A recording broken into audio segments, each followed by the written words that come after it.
I was telling David I'm just getting to the point of being able to communicate what Doug figured out, and I want so much to carry his work forward because he meant so much to me, and I just recognize how much he gave the world by being who he was. Not that, according to his theory, not that he deserves credit for that. Isn't that interesting? That if you look at things the way Doug believes, we should be looking at them through a multi-dimensional theory of existence or reality, then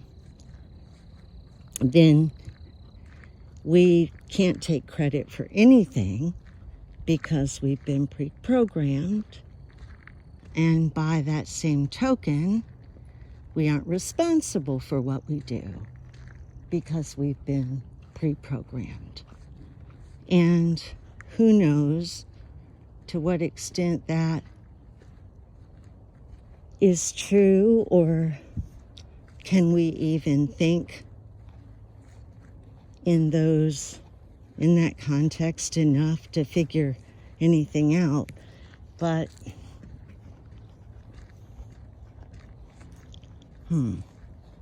so that causes all kinds of challenges and implies that the people in prison shouldn't be there because they couldn't help themselves, which you can't run a society or a civilization like that. And so it's very interesting to think about. But it definitely takes away, one thing I always had a problem with was that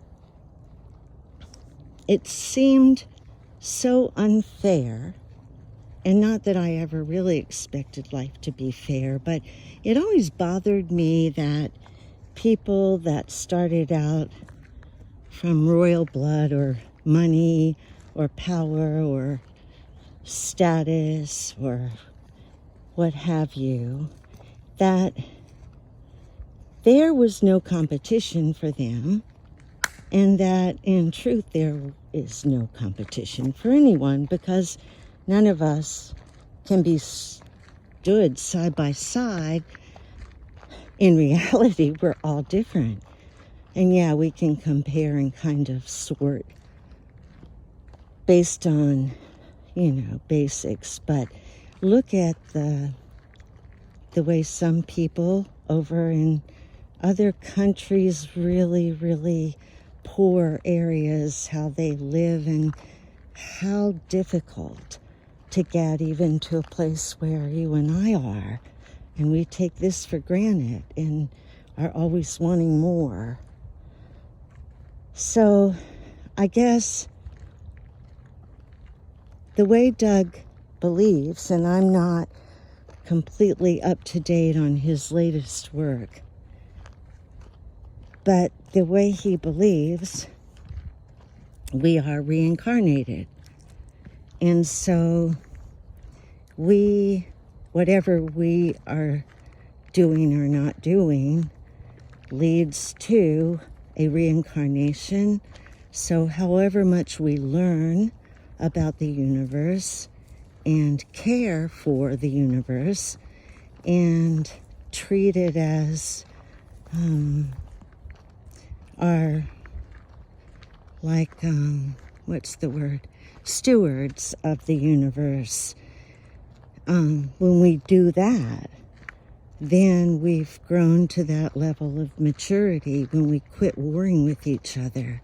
Maybe the program is that when we become adult and responsible enough not to rape our own land and our own people. But evidently, that's how the program's set up. So then what do we have to be responsible for?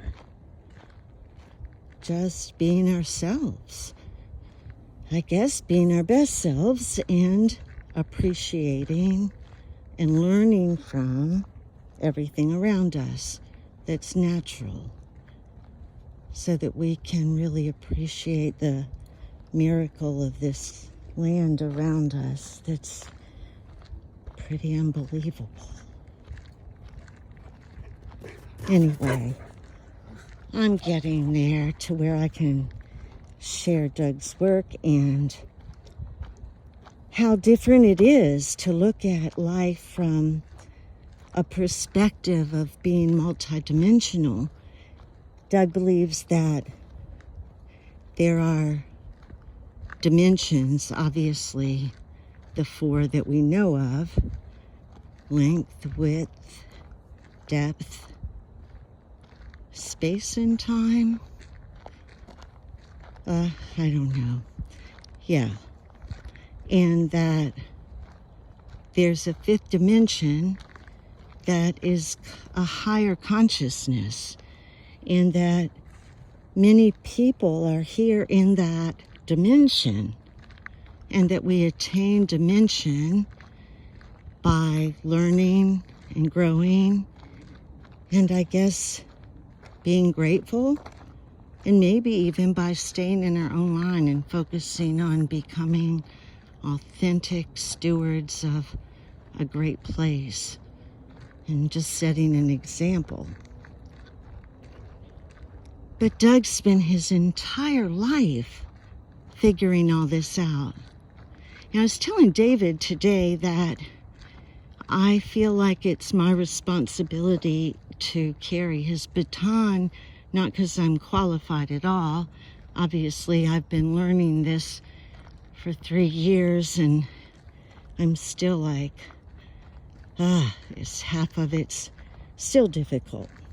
But he died in December, and I really miss him, even though I didn't get to be around him that much. He was so busy. And he said that all his life, all he did was that research to write these books and to come up with this theory that obviously works better than anything else the scientists have come up with. And, you know, the admin knows that, and he's corresponded with them about it. And so anyway, he started out, I can't get his bio, he's done so many things, but he was a photojournalist in several of the wars in Iraq, etc., and Afghanistan. And he and his partner were hit, and his partner got the worst of it. Is it Brian? I can't bring his name to mind. Anyway, his partner got hit and never completely recovered, but had some children and started a foundation to help other people, and really got a lot of the spotlight. And meanwhile, Doug recovered and continued his research, which at that time was into pyramids. And that's when he figured out the sacred geometry of the Giza pyramid and how it tells time. He had several inventions that he's recognized for in the Library of Congress. And at any rate, he was so humble. Even when I met him for lunch, I wanted to interview him, but I hadn't asked him ahead of time. And so we just talked and got to be friends and laughed. And I didn't take one note. I was so mesmerized with him and felt so comfortable with him and his wife, Susie, that I just wish I had written some more things down. But at any rate, I know I've said that a number of times. He was so humble, and I just feel like he needs to get credit. He came up with so many things first. The list is unbelievable, and I'm walking in the woods, obviously, with Wallace the Wonder Dog. Wallace the Wonder Dog. And man, I need to go back to Toastmasters. So I want to make sure that he gets some credit for everything he did. And I don't know that he'll ever be properly recognized because they've done everything they can do to keep him from being heard. And he says that he would not recommend his way of life to anyone because he missed a lot of time with his son and his wife because he was so driven. But he sure did accomplish a lot in his lifetime. He was a Jewish man from an Orthodox background, so that gave him a heads up because, you know, our Jewish friends know a lot more than we do about timetables and about the ancient literature because they recognize the Torah, but they understand that it's code. Not like us that, you know, Christians that think it's authentic history, which it is not at all, but that's another story.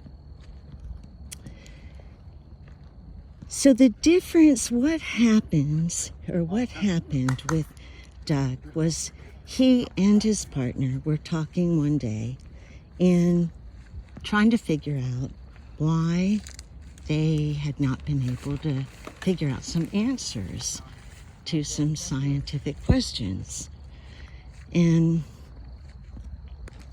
they started looking at things from a new perspective, which was, what if our universe was information, was just an information system? And the minute they did that, they could start to put things together. It was like finally having this 10,000 piece puzzle of little pieces and not having the picture of what it's supposed to look like at the end. And so finally, when they got this new paradigm of the universe, it began to come together and a lot of things answered themselves. And so he wrote about that in his book, God's Day of Judgment, the real cause of global warming.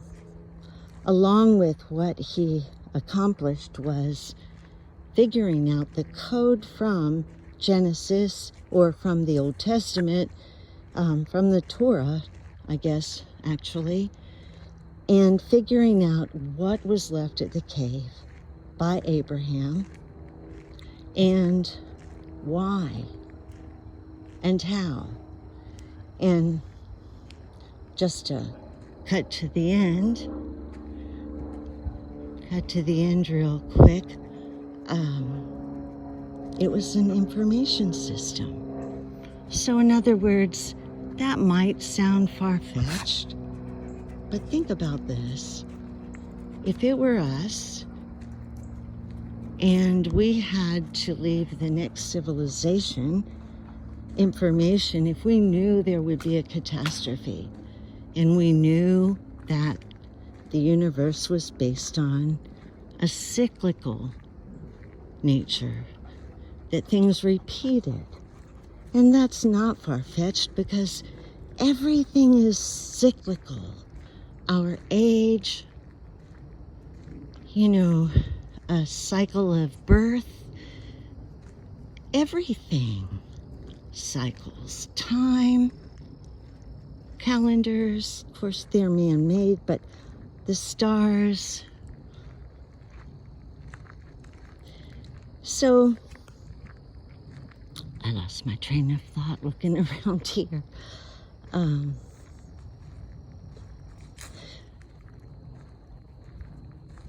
Now, the funny thing about what Doug found out when he took the numbers of Genesis and, okay, I know where I was, back to we would leave a computer code or a DNA sample or whatever we would leave for the next civilization after hours.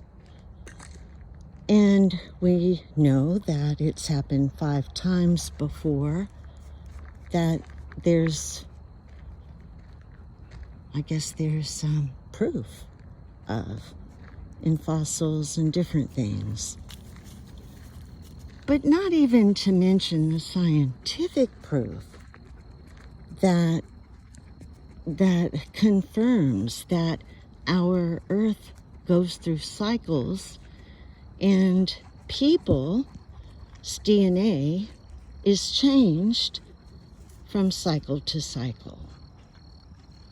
From the minute, like, if you get, this isn't Doug, this is my own research, but when you look at the ability to make a human from a test tube, generating the situation, and they found that out through experimentation, which I did a video on anyway. When you look at it like that, then you can understand how from civilization, or from era to era, from the Bronze Age to the Iron Age, from the Golden Age to the Silver Age, etc., how things changed. Who knows? I guess the alchemy changed. I don't know. I don't understand all that for sure to be conclusive or anything, but it's interesting.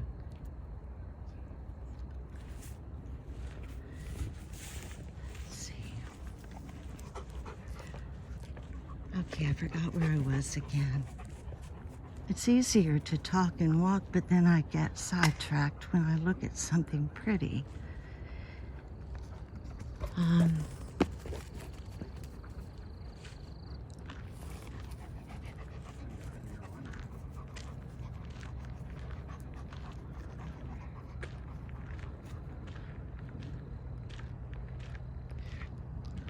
Okay, so we would naturally want to leave whatever biological samples or codes, right? And that's what they left for us, was codes. And that's something that he also figured out, which is a whole nother series on Moses and the code system, and also the development of language, which is interesting. It's all crazy, cool stuff. And Doug's videos are available on YouTube, so be sure to check them out, and you can see him deliver this information in probably a more cohesive fashion. Well, maybe that's enough for now, because I don't remember where I was.